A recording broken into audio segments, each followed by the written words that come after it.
Recording on करता हूँ।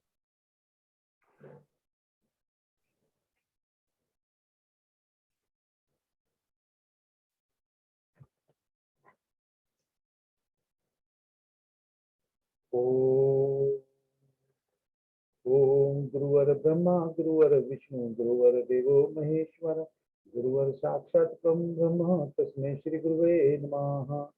ओम ब्रह्मा मुरारी त्रिप्रांतकारी भानु शशि भूमि सुतो बुधश्च गुरुश्च शुक्र शनि राहु केतवे सर्वे ग्रह शांतिकरा भवन्तु।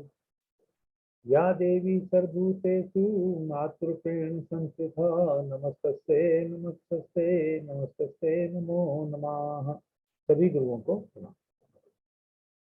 पिछली क्लास में पहला लेक्चर जो हमारा था, हमने वहां पर देखा कि कैसे हम अलग अलग भाव से क्या क्या चीजें देख सकते हैं, और भाव के बाद हमने वहां अगर किसी भी चार्ट में जो राशियां लिखी होती हैं उस राशियों का क्या इम्पैक्ट पड़ता है वो, यानी हमने थोड़ा सा जो उसको कोरिलेट करने की कोशिश की, भाव अलग अलग भाव किसके लिए हैं वो पूरा किया, और राशियों का, उन राशियों का अलग अलग भाव में क्या असर हो सकता है, क्योंकि किसी 12 अगर अलग अलग असेंडेंट बनते हैं या 12 अलग अलग लगन बनते हैं, उन 12 लग्नों के हिसाब से वो राशियां हर हाउस में अलग अलग चलती जाएंगी। तो उस हिसाब से वो फ्लेवर तो उस रिश्ते के साथ चेंज हो जाएगा। लेकिन हमने जो पहली क्लास में उन राशियों को पढ़ा, वो राशियों को पढ़ने का मकसद क्या था कि अगर लगन पहला भाव जातक का है तो दूसरा भाव उसके परिवार का, तीसरे उसके छोटे भाई बहन का, तो हमने उसके रिश्तों को उन भावों से और उन राशियों से जोड़ कर देखा और उसका हमने पढ़ने की कोशिश की। आज हम शुरू करेंगे लगन से। ऐसा शास्त्रों में लिखा गया है कि जिस तरह अगर हमें सबसे जरूरी है किसी बंदे को जानना, यानी जानने के लिए हमें अगर देखना है तो सबसे पहले हमें वो बंदा कैसा दुनिया के सामने दिखता है, या उसका क्या कह सकते हैं कि वो दुनिया के कैसा उसका स्वभाव रहेगा, कैसे मिले जुलेगा, अगर ये सब चीजें देखना है तो हमें उसका लगन को पढ़ना जरूरी है।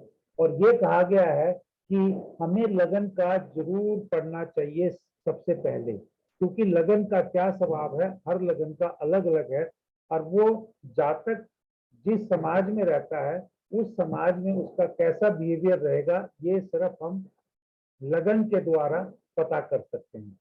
तो ये आज का पहला पार्ट रहेगा। अगर 12 लगन है तो 12 लगन की हम स्लाइड जितना जल्दी होगा उसको कवर करेंगे।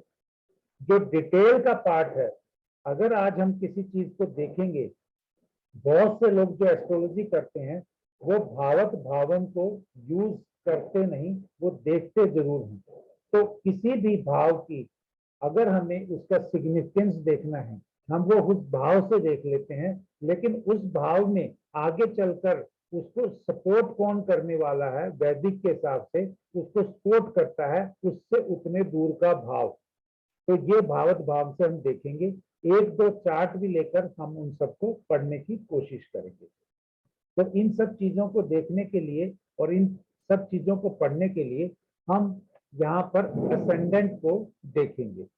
तो यहाँ पर आपके सामने बहुत सारी चीजें डिटेल में लिखी हुई हैं, चाहे तो आप इनको छोड़ सकते हैं, लेकिन मेरा एक बार आपको बताना जल्दी इसलिए जरूरी है कि इनमें से कुछ चीजें अगर आप अपने दिमाग में अभी इमेज डाल लेते हैं, ये का अगर एरीज किसी का साइन है तो ये मान के चलिए कि ये काल पुरुष की कुंडली बनी, उसके पहले भाव में एक राशि होगी, तो 5वें भाव में 5वीं, 9वें भाव में 9वीं और 12वें में 12वीं, इस तरीके से।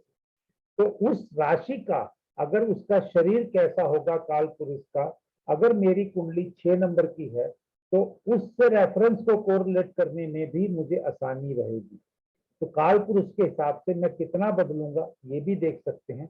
लेकिन यहाँ पर अगर हमें उसकी शादी ब्याह रिश्ते नौकरी अगर कोई देखनी है, या कौन सा उसको ग्रह उसको सपोर्ट करेगा, ये असेंडेंट से देखेंगे। इन 12 असेंडेंटों में हम किसी से कंपैरिजन नहीं करेंगे, सिर्फ उसका पहले भाव का असेंडेंट देखेंगे। अब सभी को मालूम है कि एक नंबर जो है उसका स्वामी मंगल होता है। मंगल थोड़ा सा पराक्रमी होता है। अगर मंगल पराक्रमी होता है तो हम कह सकते हैं कि कोई भी जातक जो यहाँ पर मंगल राशि के अंदर यानी मेष राशि के अंदर पैदा होता है वो थोड़ा सा तेज होगा। तेज किस फॉर्म में होगा? वो तेज अपने काम करने की फॉर्म में होगा, क्योंकि मंगल जो है वो सेनापति है। मंगल जो है वो स्किल्स है। जो हाथ से हम काम करते हैं वो मंगल से देखते हैं।